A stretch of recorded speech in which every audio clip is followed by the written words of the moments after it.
I want to tell you to divorce your husband. But as a doctor, I'm not in a position to say such a thing. It'd be a huge problem if I did. What do you mean? There's no one else here. So, this is just me talking to myself. I'm so focused on this inventory reasoning that even if someone was here, I might not notice, so I need to be careful. When I went to the hospital to hear about my stepson's test results, the doctor took me aside and started muttering to himself, pretending to ignore me and saying it was just a monologue. At first, I didn't understand why the doctor was doing this, but as I listened, I began to grasp his intent. It was beyond anything I had imagined. So, you're saying I have no choice but to talk directly to my husband and persuade him to stop? It's a delicate situation. It might be best to separate the father and the child. So, I think divorcing and the mother taking the child would be best. It seemed like the doctor and I were having a conversation, but it was just us making monologues. If you ask me if this way of communicating is entirely without issues, I wouldn't say so. The doctor is really skirting a gray area here. After hearing everything and understanding the situation, I showed my gratitude towards the doctor's back and quietly left the room. After being married for 7 years, my husband has been up to no good all this time. According to the doctor, it's necessary to separate my husband and son soon. I need to start planning for a divorce quickly. My name is Mia. I'm 33 and work in an office. My husband, Noah, is 2 years older than me and works in a restaurant. We got married 2 years ago, and I haven't had a child of my own yet. Given my age, I really should be seriously thinking about having children soon. However, both my husband and I think maybe we're fine without more kids. It's not that we don't want children. We already have a 5-year-old son, Benjamin. I will leave Benjamin to you. No worries. Hey, Benjamin, aren't you going to say have a nice day to your mom? Have a good day at work. My son scatters toast crumbs on the table as he waves me off, and my husband diligently wipes them up with a cloth. I always leave for work feeling warm inside after seeing this scene. The reason we have a 5-year-old son after only 2 years of marriage is that my husband had a previous marriage, making the boy my stepson. He knows I'm not his biological mother. But we act like a real family, so the fact that I'm not his biological parent has never been an issue. There's no problem with how we're raising him. My husband, who has later work hours, takes our son to kindergarten in the morning, and I pick him up after work in the evening. Although my husband works on weekends, I'm off, so there's never a time when our son is home alone. Thanks to my husband's cooperation, childcare has been smooth. Yet, there's just one thing I personally find a bit troubling. Benjamin, whose cooking do you like more, mine or Dad's? Dad's. My son's immediate response with a big smile almost gave me what felt like a mortal wound mentally, and I thought I was going to spit blood.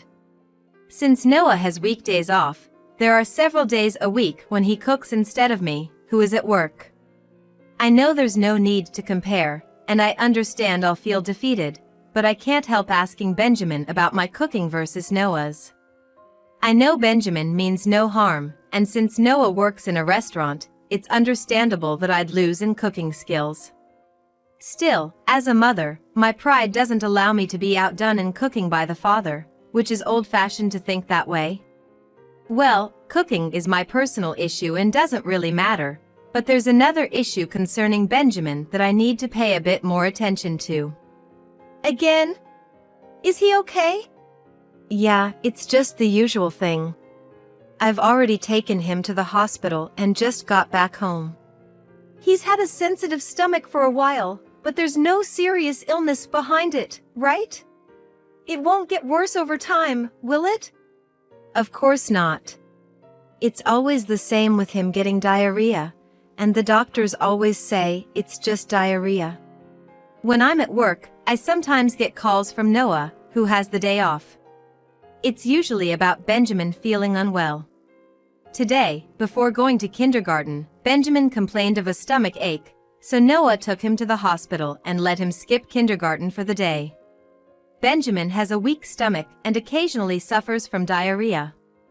However, it's not due to any serious illness, and it happens only once every few months, sometimes with a gap of about half a year.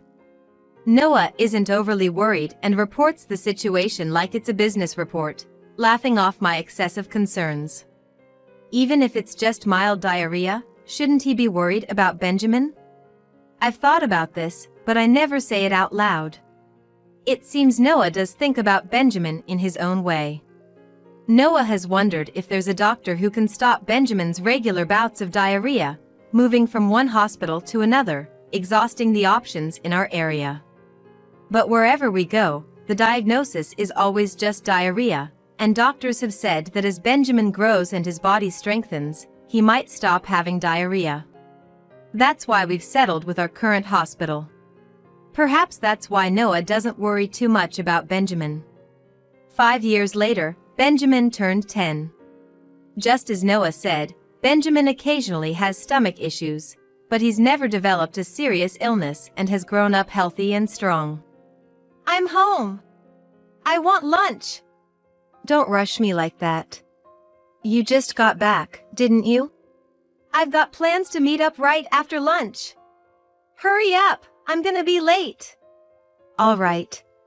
One Sunday, Benjamin came home just for lunch after being out all morning.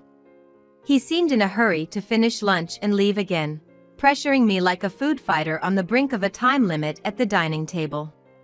Thanks. I'm going. After quickly wolfing down the pasta I made, Benjamin threw his fork down on the plate and dashed out of the house. Watching my overly energetic son, I realized I was worrying unnecessarily. However, I couldn't help feeling regret and reflection for not considering it unnatural for my too energetic son to have regular stomach troubles. One day, during work, I got a call from Noah.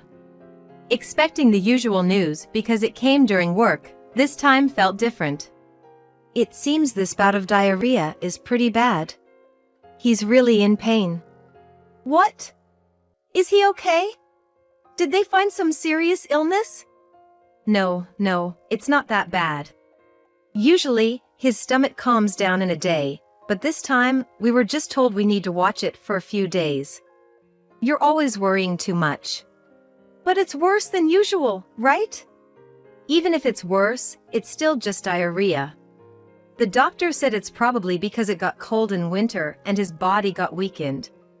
I got laughed at by Noah again just for worrying about Benjamin.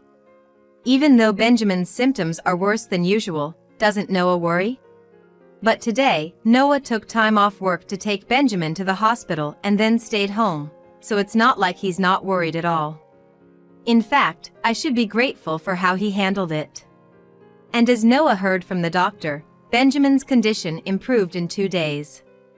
My worry seemed unnecessary again. However, 3 months later, Benjamin's stomach problems came back. It's nighttime, but he seems to be in pain, so I'm gonna take him to the hospital.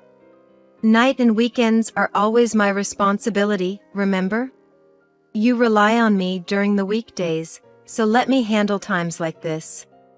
Today is a weekday, and Noah has the day off. When Noah cooks dinner, it's a rule between us that I do the dishes. After dinner, when I started doing the dishes, Benjamin started complaining about his stomach. This time, it seems a bit tougher than the last. I put Benjamin, who was walking hunched over like an old man because of his stomach pain, into the car and hurried to the hospital. But rushing there, I was told the usual by the doctor. It's diarrhea. I can prescribe the usual medication for you. I also frequently take Benjamin to the hospital, but I'm always told the same thing. Noah, who takes Benjamin to the hospital more often than I do, must be tired of hearing it. It's understandable that Noah laughs off my worries about Benjamin. However, this time, the doctor said something different. There's something concerning, so how about we do a more detailed examination today? What? Hearing about the examination made my anxiety inflate like a balloon. Could Benjamin have some serious illness? That's what we're trying to find out with the examination. I couldn't refuse the doctor's suggestion for an examination. Benjamin ended up undergoing several tests, including blood and urine tests. It got late today. Did something happen? Well, they did more detailed examinations than usual. What did the results say? They said we'd get the results later. I'll go hear them. I'll go too. If Noah goes, you're just gonna say it turned out to be nothing serious again. Don't trust me, huh? Well, even after the examination, they're probably just gonna say it's the usual diarrhea. Maybe it's just a way for the doctor to make money? That's why I want to hear the examination results myself. Tired from worry and anxiety, I decided to take a shower and go to bed early. However, because of my swelling worries, I ended up falling asleep later than usual. A few days later, I received a call from the hospital saying the test results were ready, so I took the day off work and went to the hospital alone. After checking in, I was waiting in the waiting room when the doctor came over to me even though it wasn't my turn yet. Could you come with me for a moment? Oh, yes. Being called out by the doctor like this. My anxiety has ballooned to the point of bursting. Silently, we walked down the hospital corridor, not to the usual examination room, but to a room that looked more like a supply closet. I braced myself, biting down hard on my back teeth, prepared not to faint even if I was given a terrible diagnosis. You should divorce your husband. What do you mean? Expecting the doctor to talk about my son's illness, his words were so out of left field that I must have looked like a cat blasted into space. I asked for clarification, but the doctor didn't answer my question. However, he continued to speak. I began to understand the meaning behind his attitude and words. I see. That might indeed be a reason to consider divorce immediately. But preparations would be necessary. Without getting any answers to my questions, I bowed in gratitude towards the doctor's back and quietly left the supply room. That night, Noah asked me about Benjamin's test results. You went to hear about Benjamin's results today, right? How were they? Nothing was wrong, they said. I told you, didn't I? That nothing would come up from the tests. I lied as easily as exhaling. Noah seemed to believe my words, which means I could proceed with the divorce preparations. I bought a surveillance camera used for nursing or childcare and installed it on top of the kitchen cabinet. The top of the cabinet had empty boxes of kitchen appliances, so I hid the camera among them. It might be considered an invasion of privacy, but as long as it's within my household filming my family, it's not fundamentally illegal. If having cameras inside was illegal, you couldn't even install security cameras in your home. Although filming without the person's knowledge could invade privacy even within a family. If there's a justified and necessary reason, such as gathering evidence of infidelity or domestic violence, it seems it won't be a problem. This case should also be recognized as valid evidence without issues. If Noah were to make a fuss about privacy invasion, that would be a different problem, but it wouldn't affect my objectives. I managed to install the camera without Noah noticing, but that wasn't the end of it. Hurry up and finish eating. The dishes won't clean themselves. Don't rush me like that. You've been pretty impatient lately. I just want to clean up quickly and relax. Whether I cooked dinner or Noah did, cleaning the dishes was my job. I moved the dishes for all three of us to the sink and secretly collected remnants of soup and sauce left at the bottom of Benjamin's bowl, hiding them deep in the freezer. Later, I would save leftovers from Benjamin's meals again, hiding them in the freezer and disposing of the previously collected leftovers, as they were no longer needed. This seemingly pointless activity, I persisted with it, wondering if it was normal or not, until the day I drew the line. Benjamin is going to have to endure pain again, but I'm asking him to bear it just one more time. 2 months after setting up the camera and starting to collect Benjamin's leftover food, the day finally arrived. I took Benjamin to the hospital, feeling sorry for him, and decided to confront Noah directly to ensure Benjamin wouldn't have to suffer anymore. A few days later, after getting everything ready, I told Benjamin to stay in his room and waited for Noah to come home. "I'm home." "Huh? What's going on?" "Just sit down." Noah entered the living room and slowly sat on the couch as if he were approaching a dog about to lose its teeth, growling softly. My serious expression and the various documents laid out on the table made him wary. But it was too late for him to be cautious now. "You've been putting laxatives in Benjamin's food, haven't you?" "Huh? What are you talking about?" Noah's gaze shifted suddenly to the upper left corner of the room, away from the table, upon hearing my words. He must know that pretending ignorance is futile, as all the evidence is already in place. Still, he blatantly pretended not to understand. Probably, he couldn't believe his actions were uncovered. Or maybe he was buying time to think of an excuse. Either way, it's not good to give Noah time to think now. I continued talking without giving him much space to breathe. "I've got footage of you adding laxatives while cooking, and the laxative-laced soup is saved in the freezer." "You used a camera?" "But even if what you say is true and I did put laxatives in Benjamin's food, a camera can't prove it's actually laxatives, right? And even if you saved the soup with laxatives, how can you prove it's laced? Are you going to report it to the police? The police don't just act on such claims easily, you know? Are you going to walk into a police station and say, 'This is soup with laxatives'?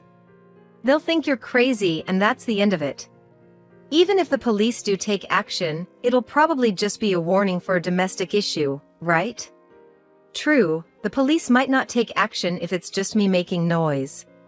Even if they do, it might end with a minor consequence, as you said. But what if I told you the hospital is willing to cooperate?" "Huh? The hospital?" "Remember the time Benjamin was tested at the hospital? They found laxative components in him. We've been going to this current hospital for a long time after exhausting all the local options, haven't we?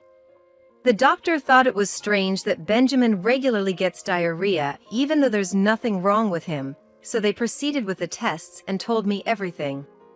"What? So you lied about the test results being okay?" Surprised that his actions were discovered 2 months ago, Noah's gaze returned to my face. Not knowing how I was going to confront him, his expression was one of shock, but his eyes were slightly anxious. I learned about Benjamin's test results when the doctor took me to the supply room. That's when this plan started. In the supply room, the doctor, turning his back to me as if ignoring me, started organizing the neatly arranged supplies even more. "We're not allowed in here without authorization, and there should be no one else around now, so I can focus on organizing the supplies." "What do you mean?" "I want to tell that person to divorce her husband. But, as a doctor, I'm not in a position to say such things. It'd be a big problem if I did." "Excuse me?" "There's no one here. So, this is just me talking to myself. I'm focused on organizing supplies, so even if someone was here, I might not notice. Be careful, though." At first, I didn't understand what the doctor was saying.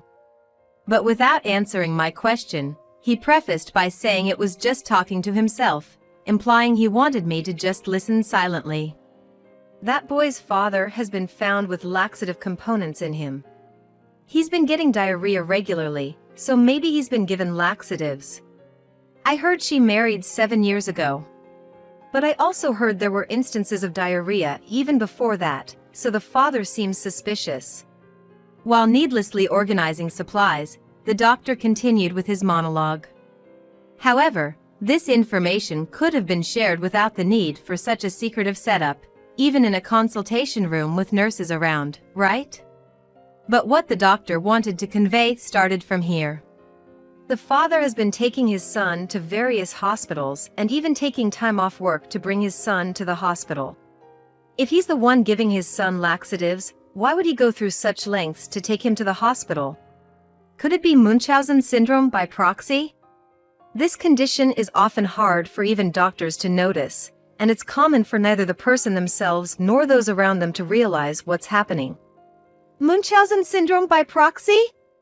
Munchausen syndrome by proxy is when someone lies about someone else being injured or sick, to draw unnecessary attention or sympathy to themselves.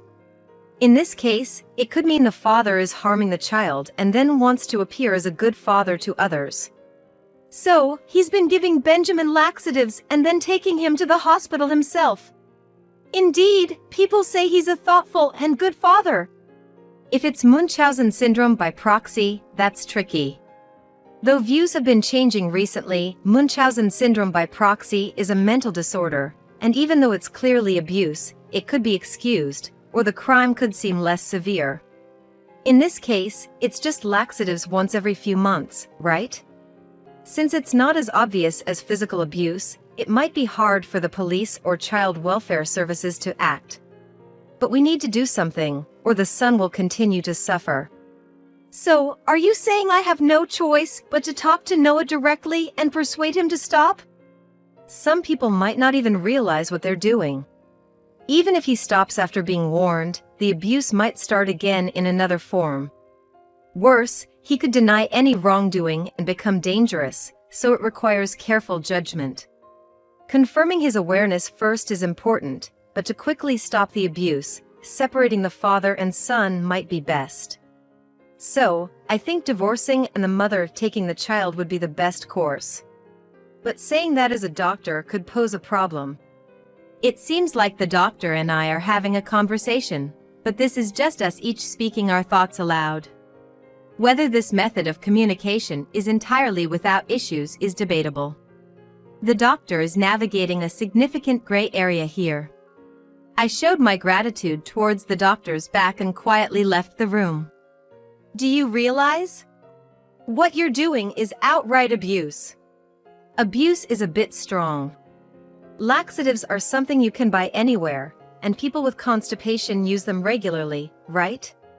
Besides, it's only once every few months, and if anything, it's probably good for cleaning his intestines, making him healthier. Noah is smirking as if to question whether he's supposed to be doing something wrong. As the doctor mentioned, he doesn't seem to fully grasp the severity of his actions. This means even if he stops using laxatives, he might find another way to continue the abuse, potentially in an even less detectable manner. More importantly, I can't keep Benjamin with a father who has been abusing him any longer. I can't stay with you anymore. I'm taking Benjamin and leaving, so I want a divorce.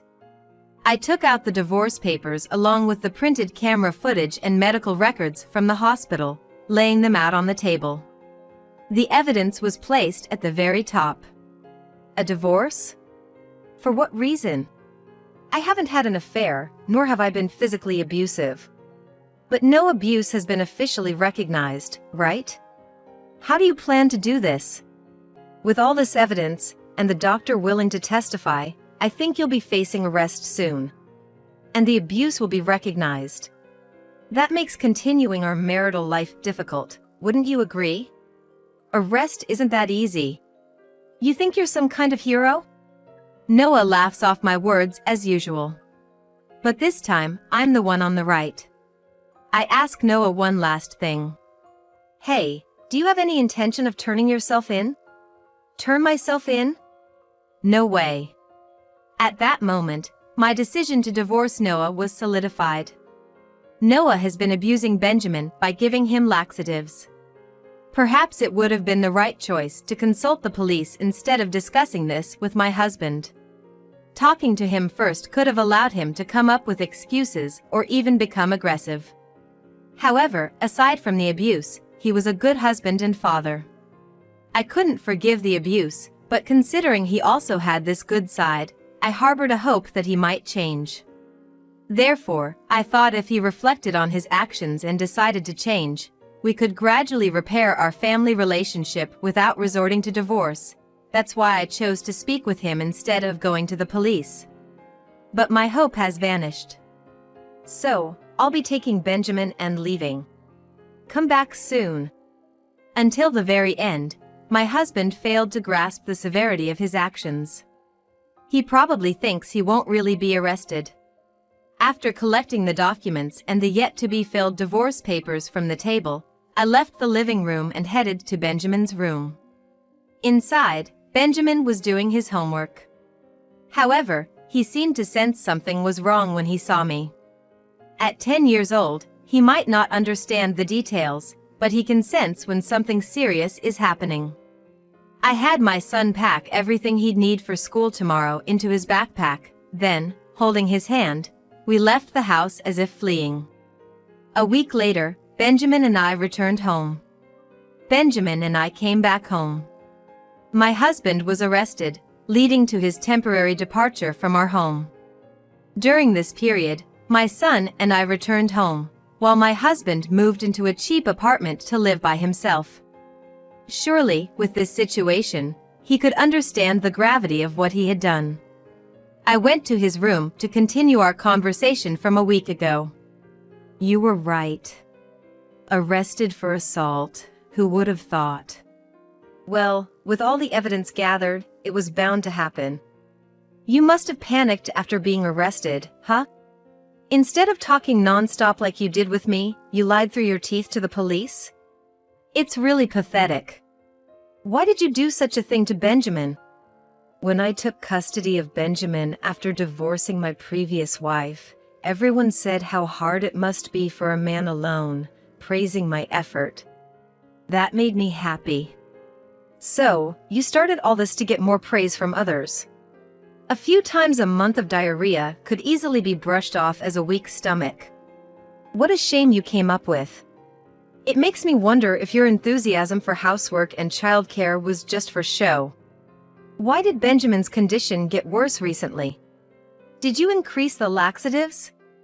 Yeah, as Benjamin got older, the laxatives weren't as effective, so I gradually increased the dosage.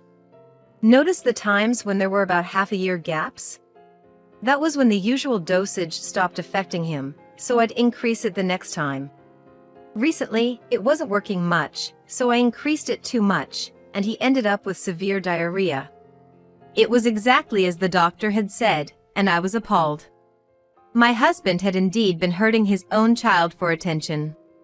First-time offense, so I'll get probation, right? I'm going to change. Can't you forgive me? I wanted to hear those words a week ago. Unfortunately, it's too late now. I brought the divorce papers for you to sign. Yeah.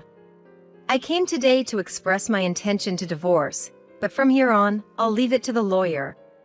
Goodbye. My husband finally showed a serious face and seemed to reflect on his actions. Perhaps the man he is now would no longer abuse our son. However, it's all too late. I left my husband gazing at the divorce papers and returned home. A few days later, I received the filled-out divorce papers from my husband and immediately submitted them. Since Benjamin was my ex-husband's stepchild, I was worried, but I was able to take him without any issues. As for my ex-husband, given it was his first offense and he showed remorse, he received a suspended sentence. And he wasn't sent to prison. Still, I didn't want my ex-husband and son to meet, so I asked him to move far away. This wasn't a demand he had to comply with. But he seemed to think it was better for Benjamin too, and had already been preparing to move before I asked. I know where he moved, but not how he's living. The child support is sent regularly, so he must be working earnestly. But, being serious now, he must regret his current situation and what he's done in the past. Life might have been easier for him if he had remained carefree without considering the gravity of his actions. I don't regret divorcing him. I couldn't forgive a husband who had been abusing our son all this time. However, I'm left with one problem. It is whether or not to tell Benjamin the reason for the divorce. I evaded the truth by claiming it was due to irreconcilable differences, and 2 years have passed. Now that Benjamin is about to enter middle school, I've decided to tell him the truth. Is that why I've been feeling better since Dad left? Those stomach aches were terrible. Just thinking about it makes me really mad. I thought Benjamin would be sad to learn he had been abused, but instead, he felt anger towards my ex-husband. It seems I worried unnecessarily again. While harboring ill feelings towards his father isn't ideal, it's better than him being pained by sadness. Should my son suffer emotionally because of his father, I'm ready to provide all the care he needs. But, seeing how well Benjamin is doing, I doubt such a time will come. If anything, he's the one giving me strength. Maybe thinking I seemed unreliable alone, Benjamin has started helping around the house and now even cooks simple meals. When he made pasta for me for the first time for lunch on a weekend, I almost proposed to him, jokingly, of course. But I can't rely solely on my son. As his mother, I need to be more responsible, so I'm currently preparing for his entrance into middle school.